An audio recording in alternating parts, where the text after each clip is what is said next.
So, hello guys, my name is Johnny Zamora, and for our vlog 5 assignment, I chose the topic of the Battle of Gettysburg.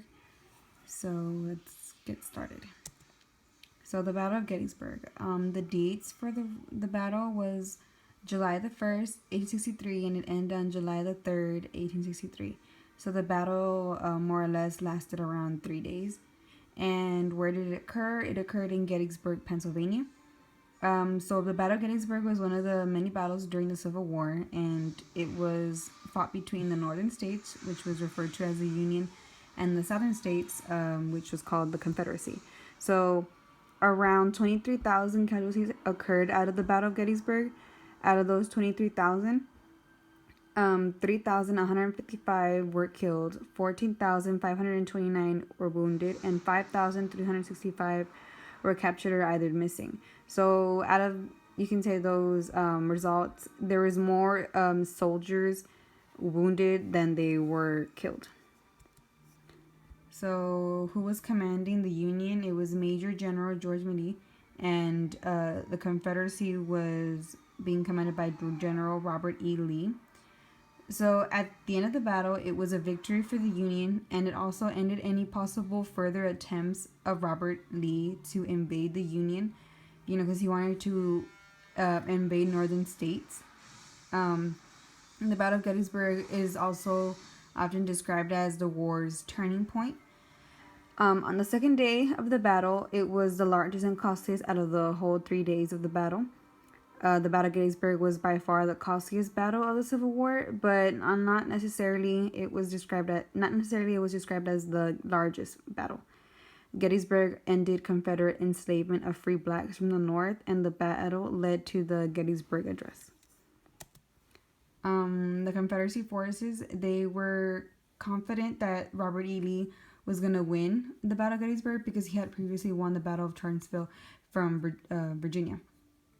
And the battle took place in the North when the South had invaded Gettysburg, Pennsylvania. 9 out of the 120 generals that were present there in Gettysburg died, which was the most out of all of the battles. So there was more generals killed during the Battle of Gettysburg than any other battle. And also the reason why Robert E. Lee had moved up to Gettysburg was because he wanted a victory on northern soil. So the Confederacy wanted a victory on northern soil, as I just said, and they were the ones who launched the main attacks of the battle. So I guess you can say the Confederacy had initiated the attacks during the battle. Robert E. Lee thought that if the Confederacy would have won on northern soil, that it would seem as, I guess you can say, encouragement for European powers to join the Confederate war effort, so they would have more power against the Union war effort. And of course, the loss of this battle and any possible chances of that happening. So I guess you can say that that Robert E. Lee shouldn't have been so confident that he was going to win the battle. And maybe if he would have not underestimated the Union, he could have probably won the battle.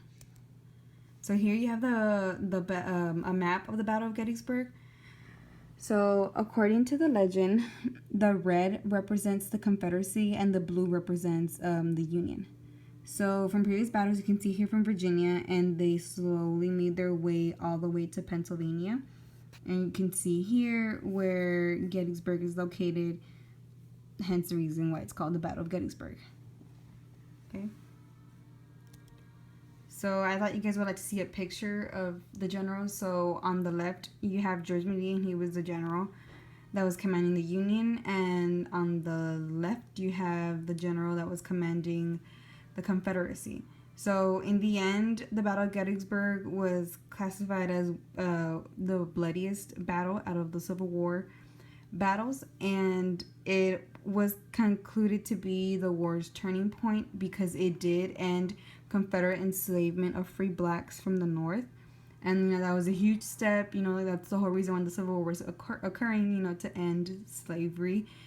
And it also, the Battle of Gettysburg had also resulted in the most kills of generals than any other battle. And this concludes my presentation. Thank you.